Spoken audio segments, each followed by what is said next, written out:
लोकसभेतून काढून टाकतात।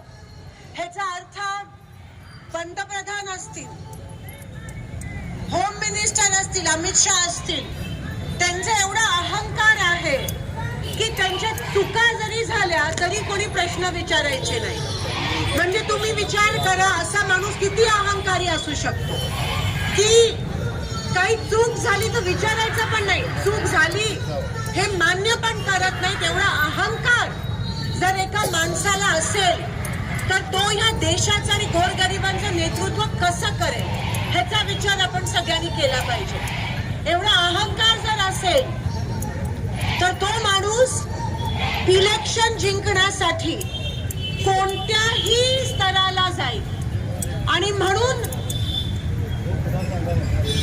5 राज्याचे जे निवडणुका झाले, काही आपल्यापैकी काही निराश झाले असतील सर, पण निराश व्हायचं काही कारण नाहीये। कारण का सत्तेसाठी हे लोक एवढे हपापलेत की कोणत्याही पातळीला जातील। आणि म्हणून मला त्याच्या पलीकडे काही बोलायचं नाही, पण तुम्हाला कळतं की मी काय बोलायचा प्रयत्न करते। आणि जेव्हा ह्यांच्या विरोधात कोणी बोलतं तेव्हा असे खासदार जे त्या दिवशी लोकसभेत नव्हते त्यांचं पण नाव आलं आणि त्यांचं पण निलंबन केलं। म्हणजे तुम्ही विचार करू शकता की हे काय काय कांड करू शकतात, हे काय काय षडयंत्र करू शकतात फक्त सत्तेसाठी आणि त्यांचा अहंकार वाचवण्यासाठी। आणि जेव्हा इलेक्शन येतं तेव्हा त्यांना धर्म, जात पात आणि ज्याला आपण पोलरायझेशन म्हणतो तो किडा किंवा ती षडयंत्र तुमच्या समोर निर्माण करतात। अहो लोक मरतायत, सिलेंडरचे भाव वाढतायत, कामगारांना त्या ठिकाणी काम नाहीयेत, यंत्रमाग कारखाने, कामगार मंडळ स्थापन झालं नाही, अंगणवाडी सेविकांचा पगार वाढ होत नाहीये आणि तुम्हाला फक्त धर्म जातपात कसं सुचतं?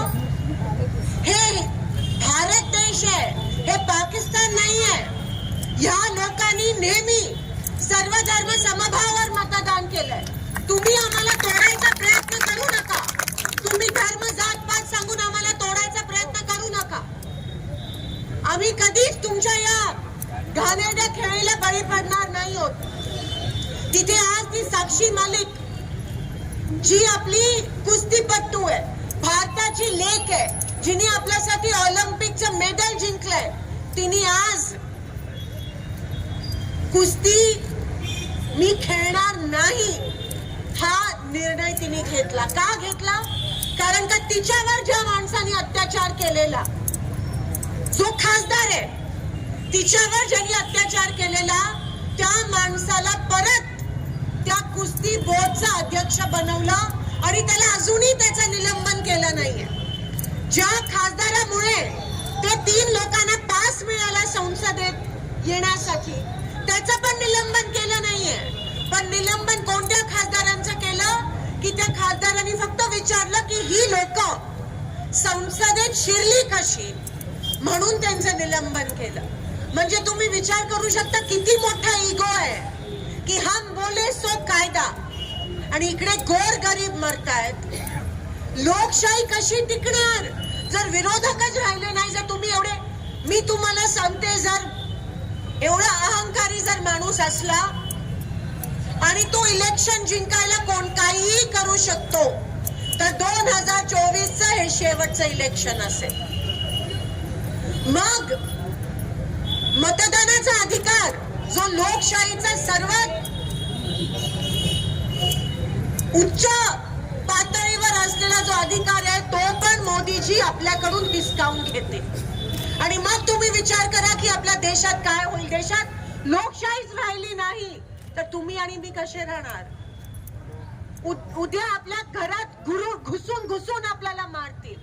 दीन, दलित, अल्पसंख्याक, कामगार, महिला कुठेच राहणार नाही आपण। त्यांच्या खासदार रेकॉर्डवर हेमा मालिनी बोलल्या की जे खासदार जास्त प्रश्न विचारतात त्यांचं निलंबन मोदीजी करतात। आता अजून आपल्याला काय पाहिजे? त्यांच्या स्वतःच्या खासदार बोलल्या जर तुम्ही जास्त प्रश्न विचारले तर आम्ही तुमचं निलंबन करू। मग कसं? जे सत्ता म्हणजे तुम्ही काही करा, आमचं शोषण करा आणि आम्ही प्रश्न विचारायचे नाही। असं जर होत झालं तर आता आपला एकच शत्रू आहे हे लक्षात घ्या इंडिया आघाडीचा. आपण एकमेकांच्या विरोधात लढत नाही आहोत.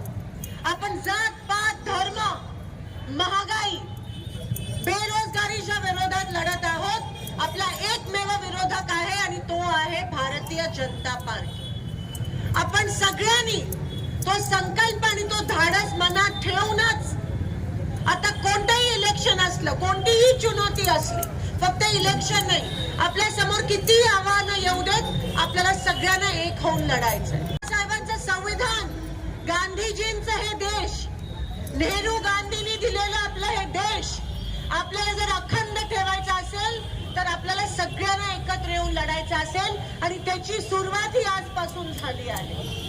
आणि तरच लोकशाही जिवंत राहील, तरच गोरगरिबांचा आवाज जिवंत राहील. आज एकीकडे आपण बोलतोय, तिकडे अंगणवाडी सेविकाचा मोर्चा आहे.